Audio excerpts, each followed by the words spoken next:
नमस्ते। आपका स्वागत है। इस कहानी का आनंद लें, चैनल को सब्सक्राइब करें और नोटिफिकेशंस ऑन कर लें। माइकल और ग्रेस फ्लोरिडा के क्लियर वाटर शहर में रहते थे। यह एक ऐसा कस्बा था जहां का मौसम सुहाना था और पड़ोसी शांत। यहां सब कुछ किसी सधी हुई मशीन की तरह अपनी रफ्तार से चलता था। शादी के 7 साल हो चुके थे। उनके बच्चे नहीं थे, लेकिन उन्होंने छोटी-छोटी रस्मों से भरी एक स्थिर दिनचर्या बना ली थी, जो किसी भी बाहरी व्यक्ति के लिए एक मजबूत रिश्ते का प्रतीक थी। माइकल मेक्सिको की खाड़ी में एक ऑयल रिग पर सेफ्टी इंजीनियर था। उसका काम 14 दिन 14 दिन रिग पर और 14 दिन घर पर रहने का था। उसकी जिंदगी समुद्र और जमीन के बीच बांटी हुई थी, जहां वह कभी लंबी शिफ्ट में काम करता, तो कभी घर पर शांति के हर पल का आनंद लेता। दूसरी ओर ग्रेस शहर की एक प्रतिष्ठित रियल एस्टेट एजेंसी में मार्केटिंग मैनेजर थी। उसकी सोशल लाइफ काफी एक्टिव थी। वह किसी से भी बात करना जानती थी और लोग उसके आत्मविश्वास और मुश्किल ग्राहकों और समय सीमाओं को संभालने के तरीके की प्रशंसा करते थे। भले ही वे कुछ मायनों में अलग थे, लेकिन उनका रिश्ता अच्छा चल रहा था। माइकल बहुत व्यवस्थित था, हद से ज्यादा व्यवस्थित। उसे अपनी निजी चीजों को सहेजने का लगभग जुनून था, खासकर घर में। हर चीज की अपनी एक तय जगह थी। हर गिलास शेल्फ पर अपनी उसी जगह पर वापस जाता था। अलमारी में हर शर्त एक ही दिशा में टंगी होती थी। ग्रेस को उसकी ये आदतें मजेदार लगती थीं। वह भी व्यवस्थित थी, लेकिन ज्यादा सहज तरीके से। उसे अपने पति की आदतों से कभी कोई परेशानी नहीं हुई और वह मजाक में कहती थी कि जब भी वह घर पर होता है, तो घर एक स्विस घड़ी की तरह काम करता है। ऐसा लगता था कि दोनों ने अनुशासन और सहजता के बीच एक संतुलन बना लिया था, और यही तालमेल माइकल की लंबी अनुपस्थिति के बावजूद उनकी शादी को बनाए हुए था। माइकल को घर का बार हमेशा साफ सुथरा रखना पसंद था। वह अक्सर शराब नहीं पीता था, लेकिन उसे अच्छी व्हिस्की का शौक था। उसके पास सावधानी से चुनी गई बोतलों का एक छोटा सा कलेक्शन था, जो उसने काम के सिलसिले में की गई यात्राओं के दौरान खरीदी थी या खास मौकों पर तोहफे में मिली थी। उनमें 18 साल पुरानी ग्लेनलिवेट की एक खास बोतल थी, जिसे उसने महीनों से छुआ तक नहीं था। यह केवल दुर्लभ पलों के लिए रखी गई थी। यह पीने से ज्यादा एक प्रतीक थी। उसे ठीक ठीक पता था कि उसमें कितनी शराब है। उसे उस बोतल का सटीक स्तर, साफ शीशे की चमक और कॉर्क का ढक्कन कैसे फिट बैठता है, सब मालूम था। ये ऐसी बातें थीं जिन पर कोई और ध्यान नहीं देता, लेकिन उसके लिए इनका एक रस्मी महत्व था। अपनी एक यात्रा से समुद्र में 2 हफ्ते बिताकर लौटने के बाद माइकल देर शाम घर पहुंचा। उसने अपना सूटकेस सोफे के पास रखा और हमेशा की तरह सीधे बार की ओर गया। पीने के लिए नहीं, बल्कि आदत से। वह बोतलों पर एक नजर डालता, यह देखता कि सब कुछ अपनी जगह पर है या नहीं, जैसे कोई यह पक्का कर रहा हो कि दुनिया अभी भी वैसी ही है जैसी होनी चाहिए। और इसी रूटीन जांच के दौरान उसकी नजर एक चीज पर पड़ी। ग्लेनलिवेट की बोतल का स्तर थोड़ा कम था, इतना कम कि शायद कोई ध्यान भी न दे।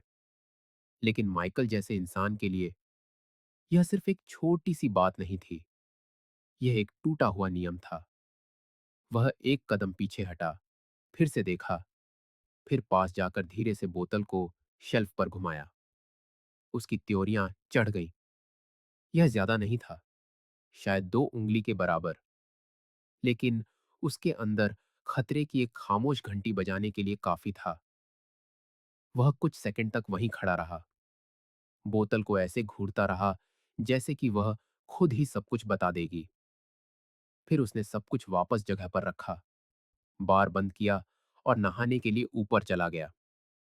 उस रात उसने ग्रेस से कुछ नहीं कहा। उसे लगा कि अभी बियोबॉक्टिन करना बेहतर है। हो सकता है उससे कोई भूल हुई हो सकता है यह सिर्फ उसका वहम हो। अगले 14 दिन रिग पर रहते हुए उसका ध्यान काम पर था, लेकिन उस बोतल की तस्वीर उसके दिमाग से नहीं जा रही थी। बात व्हिस्की की नहीं थी, बात यह थी कि उसकी गैर मौजूदगी में कुछ बदला गया था। किसी ने उस चीज को छुआ था जिसे वह अछूत मानता था। जब वह 2 हफ्ते बाद लौटा तो उसने वही रस्म दोहराई। वह पहुंचा, कमरे पर नजर डाली, अपना बैग टांगा, बार खोला, और वहां उसकी शंका की पुष्टि हो गई। ग्लेनलिवेट और भी कम हो गई थी। अब कोई शक नहीं था। जो बोतल कभी खास मौकों के लिए रखी गई थी, उसे दोबारा इस्तेमाल किया गया था। उसका कोई भी दोस्त बिना बताए घर नहीं आता था, और ग्रेस ने कभी विस्की में दिलचस्पी नहीं दिखाई थी। वह हमेशा कहती थी कि उसे वाइन या स्पार्कलिंग ड्रिंक्स पसंद हैं। यह सब समझ से परे था। माइकल ने तुरंत कोई प्रतिक्रिया नहीं दी। उसका दिल कुछ पलों के लिए सहम गया, लेकिन उसने अपना चेहरा शांत रखा। उसने ऐसे दिखाया जैसे कुछ हुआ ही ना हो।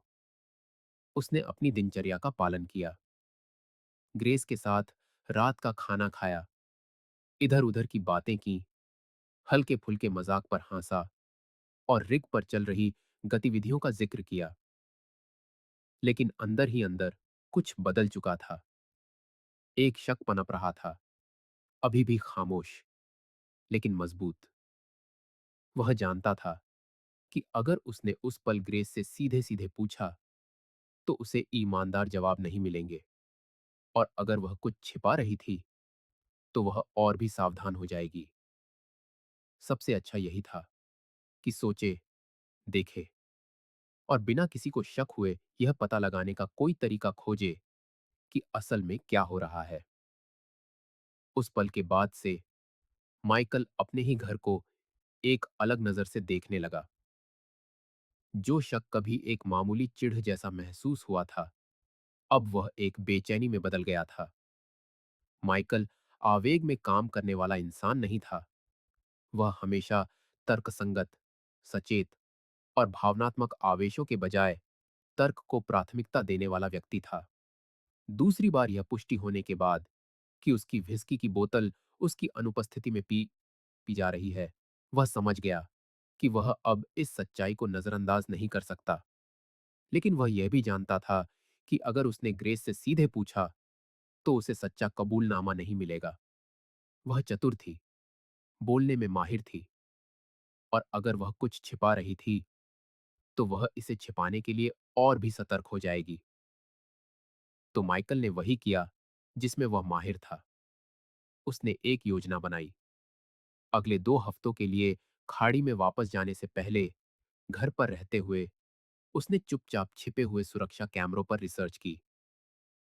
उसने छोटे, गुप्त मॉडल खोजे जिनकी बैटरी लाइफ अच्छी हो और रिमोट एक्सेस हो। उसे कुछ भी ऐसा नहीं चाहिए था जिससे शक पैदा हो। उसे मिनी कैमरों का एक पूरा किट मिला, जो नकली लाइट सॉकेट के screw, picture frame, smoke detector और यहां तक कि एक छोटे दीवार हुक के रूप में छिपे हुए थे। उसने इसे प्राथमिकता शिपिंग के साथ ऑर्डर किया, और 2 दिन बाद सब कुछ उसके हाथ में था। उसने उन्हें सर्जिकल प्रिसीजन के साथ स्थापित किया, एक लिविंग रूम के लैंप में, दूसरा बार कैबिनेट के अंदर व्हिस्की शेल्फ की ओर, उसने एक बेडरूम की ओर जाने वाले हॉलवे में, और दूसरा किचन में लगाया। सभी मुख्य एंगल कवर हो गए थे। उसने डिवाइस को लाइव स्ट्रीम करने और फुटेज को क्लाउड पर सहेजने के लिए सेट किया। उसने सब कुछ एक लैपटॉप से जोड़ा जिसे वह आमतौर पर यात्राओं पर अपने साथ ले जाता था। उसने हर तस्वीर, हर आवाज का परीक्षण किया, और सब कुछ पूरी तरह से काम कर रहा था। उसके अगले प्रस्थान से एक रात पहले ग्रेस के व्यवहार में कोई बदलाव नहीं दिखा। वह हमेशा की तरह खुशमिजाज और मुस्कुरा रही थी। अगर कुछ गड़बड़ थी तो वह उसे छिपाने में माहिर थी। माइकल ने सामान्य व्यवहार किया, अपना बैग पैक किया, जाने से पहले प्यार का इजहार किया और बिना कुछ अलग दिखाए एयरपोर्ट के लिए निकल गया। रिक तक की यात्रा आसान थी। वहां पहुंचकर वह काम की गहन दिनचर्या में डूब गया। लेकिन शिफ्ट के बीच वह क्रू क्वार्टर में अपने खाली समय का उपयोग चुपके से कैमरों की जांच के लिए करता था। पहले 2 दिन कुछ नहीं हुआ, बस रूटीन फुटेज। ग्रेस काम से घर आ रही है, कुछ खाने के लिए गर्म कर रही है, सोफे पर टीवी देख रही है, अपने फोन पर स्क्रॉल कर रही है। माइकल ने बारीकी से देखा, लेकिन सब कुछ सामान्य लग रहा था। तीसरे दिन तक उसे अपने ही शक पर संदेह होने लगा। वह सोचने लगा कि क्या वह ज्यादा सोच रहा है। लेकिन चौथे दिन सब कुछ बदल गया। देर रात एक रिपोर्ट पूरी करते समय उसने सिस्टम एक्सेस किया। उसने लिविंग रूम का कैमरा खोला, फिर हॉलवे का। उसने दिन भर में स्वचालित रूप से रिकॉर्ड की गई फुटेज की समीक्षा की और दोपहर की एक खास क्लिप में उसने कुछ अलग देखा। पहले दरवाजे की घंटी बजी, फिर दरवाजा खुला और फिर रायन, बगल के घर का पड़ोसी, हमेशा इतना मददगार, हमेशा हंसमुख, स्वाभाविक रूप से अंदर आया। वह आगे झुका, जैसे उसे पहले से ही पता था कि उसका इंतजार हो रहा है। ग्रेस ने एक ऐसी मुस्कान के साथ उसका स्वागत किया जो माइकल ने लंबे समय से नहीं देखी थी। उन्होंने कुछ सेकंड बात की, एक दूसरे की बाह को हल्के से छुआ, फिर सोफे पर बैठ गए। बातचीत ज्यादा लंबी नहीं चली। कुछ ही मिनटों में उनके हाव भाव कुछ ऐसे में बदल गए जिसे देखने की माइकल ने कभी कल्पना भी नहीं की थी। चुंबन, स्पर्श, स्पष्ट अंतरंगता।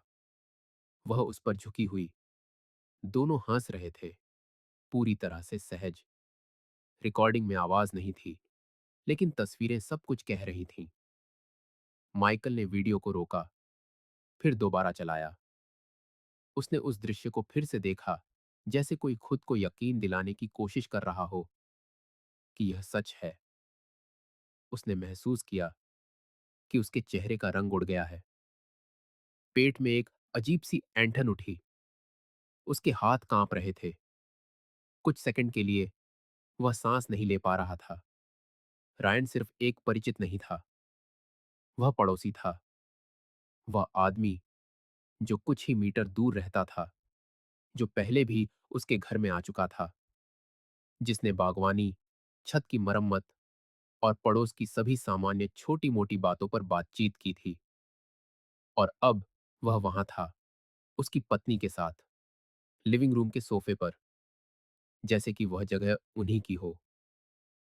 विश्वासघात ने दुख पहुंचाया, लेकिन संदर्भ ने इसे और भी असहनीय बना दिया। माइकल ने लैपटॉप बंद कर दिया और बाकी की रात खामोशी में बिताई, अविश्वास और दबे हुए गुस्से के बीच झूलता रहा। जब 14 दिन समाप्त हुए तो वह घर लौटा जैसे कुछ हुआ ही ना हो। वह अंदर आया, ग्रेस को गले लगाया और सामान्य रूप से बात की। रात के खाने के दौरान उसने रिग पर काम, गर्मी, लंबी शिफ्ट्स पर चर्चा की। उसने ध्यान से सुना, घबराहट का कोई संकेत नहीं दिखाया। बाद में उसने बार खोला और लापरवाही से सामग्री की जांच करने का नाटक किया। उसने व्हिस्की का जिक्र किया, यह कहते हुए कि यह उसे याद से ज्यादा खाली लग रही थी। ग्रेस ने एक सामान्य भाव दिया, कहा कि उसे इस बारे में कुछ नहीं पता, शायद यह सिर्फ उसका वहम है। उसने हल्की मुस्कान के साथ सिर हिलाया। फिर वह एक और सवाल के साथ वापस आया। उसने पूछा कि क्या उसकी गैर मौजूदगी में कोई घर आया था। उसने कहा, नहीं, कहा कि उसने अपने दिन अकेले बिताए, बस काम करते और आराम करते हुए। फिर वह कमरे से निकला, बेडरूम में गया, लैपटॉप उठाया, वापस आया और उसे कॉफी टेबल पर रख दिया। उसने वीडियो फोल्डर खोला। उसने वह सीन चला दिया। उसने एक शब्द नहीं कहा। उसने बस वीडियो चलने दिया। ग्रेस का चेहरा पीला पड़ गया। वह जैसे जम सी गई। उसकी आंखें चौड़ी हो गईं, सांस अटक गई और उसने सहारे के लिए अपने पैरों को कसकर पकड़ लिया। जब वीडियो खत्म हुआ तो वह रोने लगी। यह समझाने की कोशिश करने लगी कि वह अकेला महसूस करती थी, कि उसके बिना लंबे दिनों ने उसे कमजोर, जरूरतमंद, खोया हुआ बना दिया था।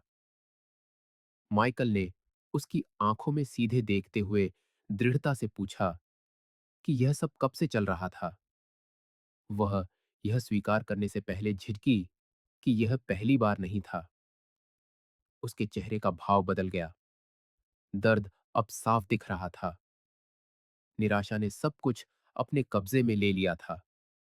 वह जानना चाहता था कि उसने कुछ कहा क्यों नहीं, उसने वह रास्ता क्यों चुना। उसने कहा कि उसने हमेशा उस पर भरोसा किया, कि उसने कभी अपने ही घर में धोखा खाने की कल्पना नहीं की थी, खासकर उस जगह पर जिसकी वह इतनी परवाह करता था। ग्रेस ने पास आने की कोशिश की, माफी मांगी, कहा कि वह अब भी उससे प्यार करती है। माइकल ने अपना सिर हिलाया, एक गहरी सांस ली और कहा, प्यार शब्दों से नहीं, बल्कि फैसलों से साबित होता है। उसने उसे याद दिलाया कि वह अपना आधा जीवन दूर, अपतटीय काम करते हुए बिताता है, ताकि उन्हें एक शांतिपूर्ण जीवन दे सके। उसने कहा कि अगर वह नाखुश थी, तो वह चीजों को ठीक करने के लिए कुछ भी करता, लेकिन उसने छिपाना चुना। उसने बिना आवाज उठाए दृढ़ता से कहा कि सबसे ज्यादा दुख विश्वासघात का नहीं, बल्कि यह जानने का है कि यह सब पकड़े जाने से पहले बिना किसी पछतावे के इतनी सहजता से हुआ।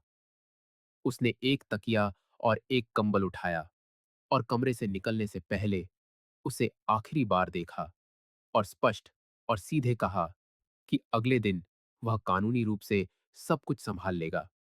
अब चर्चा करने के लिए कुछ नहीं बचा था। अगली सुबह माइकल जल्दी उठा, जल्दी से नाश्ता किया, अपने दस्तावेज एक फोल्डर में रखे और बिना कुछ कहे चला गया। वह सीधे वकील के दफ्तर गया, जिसके साथ उसने पहले संपत्ति के मामलों पर काम किया था। वह बैठ गया, कुछ शब्दों में सब कुछ समझाया और बिना किसी हिचकिचाहट के तलाक की कार्यवाही शुरू करने के लिए कहा। वह देरी नहीं करना चाहता था या सुलह के लिए कोई गुंजाइश नहीं छोड़ना चाहता था। उसके अंदर सब कुछ पहले ही टूट चुका था। उसके बाद उसने अपने माता-पिता को फोन किया। उसने कहा कि उसे कुछ समय चाहिए, कि वह कुछ समय के लिए उनके साथ रहेगा। जब वह पहुंचा, तो उसका स्वागत लंबे गले और सम्मानजनक खामोशी के साथ हुआ। उन्होंने सवाल नहीं पूछे, वे बस समझ गए। उनके लिए, जो दोनों बूढ़े हो रहे थे, अपने बेटे को फिर से पास पाना एक राहत की बात थी। स्नेह के अलावा माइकल अब उन कामों में भी उनकी मदद कर सकता था जो मुश्किल हो गए थे। आने वाले दिनों में माइकल चुप रहा। उसने तलाक के कागजात व्यवस्थित किए, लेकिन ग्रेस के किसी भी संदेश का जवाब नहीं दिया। उसने फोन किया, लंबे टेक्स्ट लिखे, बात करने के लिए कहा, कहा कि उसे पछतावा है, कि वह बेहतर तरीके से समझाना चाहती है, लेकिन उसने कोई जवाब नहीं दिया। उसे लगा कि अगर उसने दरवाजा खोला, तो उसे ऐसी बातें सुननी पड़ेंगी जो कुछ भी नहीं बदलेंगी। भरोसा इस तरह टूट गया था कि शब्द उसे ठीक नहीं कर सकते थे। उसने खामोशी चुनी और उसी में उसे कुछ शांति मिली। दूसरी ओर ग्रेस एक भ्रमित भंवर में फंस गई। वह रियल एस्टेट एजेंसी में सामान्य रूप से काम करती रही, लेकिन अब उसे अपने सहकर्मियों की नजरों का बोझ महसूस होता था। शहर छोटा था, दीवारों के भी कान होते थे, और भले ही वे सब कुछ नहीं जानते थे, लोगों को यह महसूस हो गया था कि कुछ हुआ है। उसकी मुस्कान अब वैसी नहीं थी। उसकी ऊर्जा गायब हो गई थी। शांत टिप्पणियां, अटकलें घूमने लगीं और इसका उस पर असर पड़ा, लेकिन उसने दिखाया नहीं। उसने पेशेवर रूप से अपना काम किया, अनुबंध बंद किए, ग्राहकों की सेवा की, लेकिन अंदर सब कुछ बेतरतीब था। जिस घर को उसने माइकल के साथ साझा किया था, वह संपत्ति के बंटवारे के हिस्से के रूप में बिक्री के लिए रखा गया था, लेकिन प्रक्रिया धीमी थी, जिसमें मूल्यांकन, कागजी कार्रवाई और अंतिम रूप दिए जाने से पहले एक लंबा इंतजार शामिल था। उसके चले जाने और भावनात्मक रूप से उस जगह पर अकेले रहने में असमर्थ, ग्रेस ने बिक्री पूरी होने से पहले ही छोड़ने का फैसला किया। उसने एक छोटी शांत जगह की तलाश की, जहां वह अपना जीवन फिर से बनाना शुरू कर सके। उसे शहर के दूसरी ओर एक सुसज्जित स्टूडियो अपार्टमेंट मिला। यह आरामदायक या सुंदर नहीं था, लेकिन यह काफी था। उस पल में उसकी जिंदगी में बस इतना ही फिट बैठता था। इसी बदलाव के दौरान, जब वह खुद को खोया हुआ महसूस कर रही थी, उसने रैंड से फिर से संपर्क करना शुरू कर दिया। माइकल के टकराव के बाद आई शुरुआती दूरी के बाद दोनों ने फिर से संपर्क स्थापित किया। रायन कुछ बार आया, सामान शिफ्ट करने में मदद की पेशकश की, उसकी बातें सुनी। ग्रेस, जो भावनात्मक रूप से कमजोर थी, ने इसे एक नई शुरुआत के मौके के रूप में देखा। उसने उसकी उपस्थिति स्वीकार की और धीरे धीरे वे एक साथ अधिक समय बिताने लगे। इससे पहले कि उसे पता चलता, वह नियमित रूप से नए अपार्टमेंट में सोने लगा था। ग्रेस का मानना था कि शायद वह इस अराजकता से कुछ बना सकती है। शायद जो गलत शुरू हुआ था, वह अब भी एक दिशा पा सकता है। एक साथ रहने के पहले दिन गलती को एक नई शुरुआत में बदलने की एक वास्तविक कोशिश से भरे थे। वह उसके साथ देखभाल से पेश आता, छोटे मोटे रोजमर्रा के कामों में मदद करता और आधिकारिक तौर पर एक साथ होने को लेकर उत्साह दिखाता। ग्रेस, जो अभी भी भावनात्मक रूप से हिली हुई थी, इस उम्मीद से चिपकी रही कि यह नया रिश्ता उसके जीवन को फिर से कोई मतलब दे सकता है। डिनर डेट्स, सोफे पर फिल्में देखते हुए सप्ताहांत, रात में लंबी बातें, इन सब ने एक नई शुरुआत का एहसास दिया। लेकिन यह जादू ज्यादा दिन नहीं चला। धीरे धीरे रायन का वह व्यवहार सामने आने लगा, जो पहले इतना साफ नहीं था। सामान्य दिनों में वह शांत, यहां तक कि दयालु भी था, लेकिन कुछ बियर पीने के बाद उसका व्यक्तित्व बदल जाता। वह अधीर, चिड़चिड़ा हो जाता, कठोर टिप्पणियां करता, कभी कभी आक्रामक भी, खासकर जब चीजें उसके मन मुताबिक नहीं होती थीं। ग्रेस ने पहले तो इसे नजरअंदाज करने की कोशिश की, खुद से कहा कि यह सिर्फ एक कठिन दौर है, कि वह तनाव में है, कि समय के साथ सब कुछ ठीक हो जाएगा। लेकिन जैसे जैसे हफ्ते बीतते गए, घटनाएं लगातार होने लगीं। छोटी छोटी बातों पर बहसें शुरू हो गईं, जैसे बर्तनों का बाहर छूटना, बिल भूल जाना। चुनौती दिए जाने पर रायन बेकाबू हो जाता। ग्रेस, जो पहले से ही भावनात्मक तनाव में थी, अपने ही अपार्टमेंट में फंसा हुआ महसूस करने लगी। वह अब वह देखभाल करने वाला साथी नहीं था जिसका उसने स्वागत करने की कोशिश की थी, बल्कि एक अप्रत्याशित आदमी था जो स्नेह और मौखिक हमलों के बीच झूलता रहता था। टूटन का बिंदु एक और तीव्र बहस के बाद आया, जब रायन, जो स्पष्ट रूप से उत्तेजित था, ने कैबिनेट का दरवाजा पटक दिया और अपनी सभी समस्याओं के लिए उसे दोषी ठहराया। उसके लहजे, उसकी नजर और खतरे की भावना ने ग्रेस को यह एहसास दिलाया कि यह जगह सुरक्षित नहीं थी। अगले दिन वह जल्दी चला गया और घंटों तक नहीं लौटा। यह उसके लिए एक निर्णय लेने के लिए काफी था। उसने रायन का सामान बैग में पैक किया, दरवाजे के पास रख दिया और एक सीधा संदेश भेजा जिसमें उसे अपना सामान लेने और वापस न आने के लिए कहा गया। जब वह आया तो उसने बहस करने की, जोर देने की कोशिश की, लेकिन वह दृढ़ रही। उसने कहा कि उसे अपनी रक्षा करने की जरूरत है, कि वह अब तनाव और डर के उस चक्र में जीने को तैयार नहीं है। तो जो दर्द से बचने के रूप में शुरू हुआ था, वह एक नए तरह की पीड़ा में बदल गया। ग्रेस ने खुद को फिर से अकेला पाया, अब एक शांत स्टूडियो में, अपनी ही गलतियों का सामना करते हुए, माइकल के बिना, रायन के बिना, बिना किसी दिशा के। जो जुनून कभी एक वादे जैसा लगता था, वह एक धोखा निकला, और जो नई जिंदगी वह किसी और के साथ बनाने की सोच रही थी, वह गलत फैसलों के बोझ तले दबकर बिखर गई। आने वाले महीनों में माइकल ने धीरे धीरे, जल्दबाजी में नहीं, बल्कि दृढ़ संकल्प के साथ खुद को फिर से संभाला। अपने माता पिता के साथ फिर से रहने से उसे एक सरल दिनचर्या और एक पारिवारिक घर का भावनात्मक आराम मिला। वह उनके दैनिक जीवन में अधिक शामिल हो गया, उन कामों में मदद करने लगा जो उनके लिए मुश्किल हो गए थे। उसने बगीचे की देखभाल की, किराने का सामान खरीदा, उन्हें मेडिकल अपॉइंटमेंट्स पर साथ ले गया। इस समय ने पुराने संबंधों को फिर से जोड़ने में भी मदद की।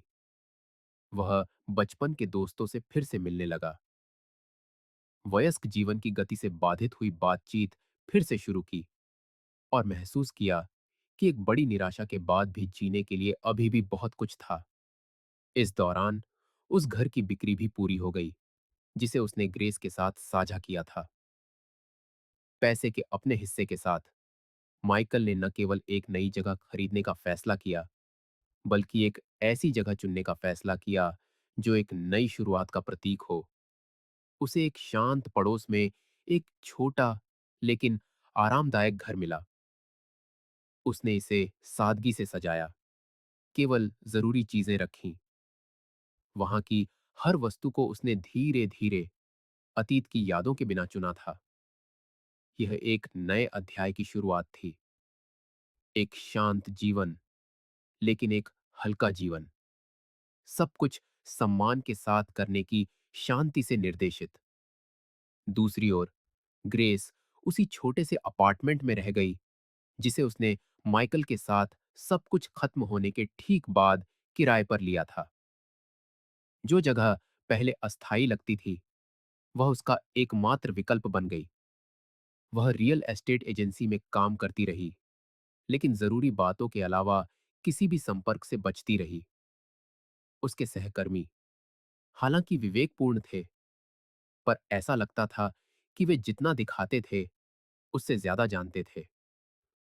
पुराने दोस्त दूर हो गए, और उसने फिर से जुड़ने की कोशिश नहीं की। रातें लंबी थीं, सप्ताहांत खाली। उसने ऑनलाइन कोर्स, पढ़ने, फिल्मों से समय भरने की कोशिश की, लेकिन खामोशी उसे उन सब चीजों की याद दिलाती रही जो उसने खो दी थीं। वह अक्सर माइकल के बारे में सोचती थी, सिर्फ पछतावे के कारण नहीं, बल्कि इसलिए कि वह जानती थी कि जो उनके पास था, उसे फिर कभी नहीं बनाया जा सकता।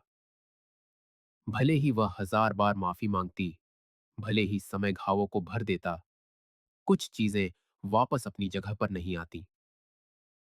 जिसे उसने एक फैसले से नष्ट कर दिया था, उसे देर से की गई अच्छी नीयत से ठीक नहीं किया जा सकता था। समय बीतता गया, और दोनों अपने अपने रास्ते पर चल पड़े। माइकल शांति और संतुलन के साथ, ग्रेस उस अकेलेपन के साथ जो उसने खुद अपने लिए बनाया था।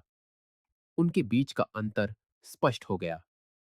जहां एक ने सम्मान के साथ फिर से खड़े होने की ताकत पाई, वहीं दूसरी उस चीज की याद में फंसी रही जो उसने खो दी थी। कुछ फैसले वापसी की इजाजत नहीं देते, कुछ विश्वासघात सुलह की कोई गुंजाइश नहीं छोड़ते, और जब सच्चाई आखिरकार सामने आती है, तो वापस जाने में बहुत देर हो चुकी होती है। वीडियो देखने के लिए धन्यवाद। अगर आपको यह पसंद आया, तो चैनल को सब्सक्राइब करना और नोटिफिकेशंस ऑन करना ना भूलें। ताकि आप कोई भी अपडेट मिस ना करें। अगली बार मिलते हैं।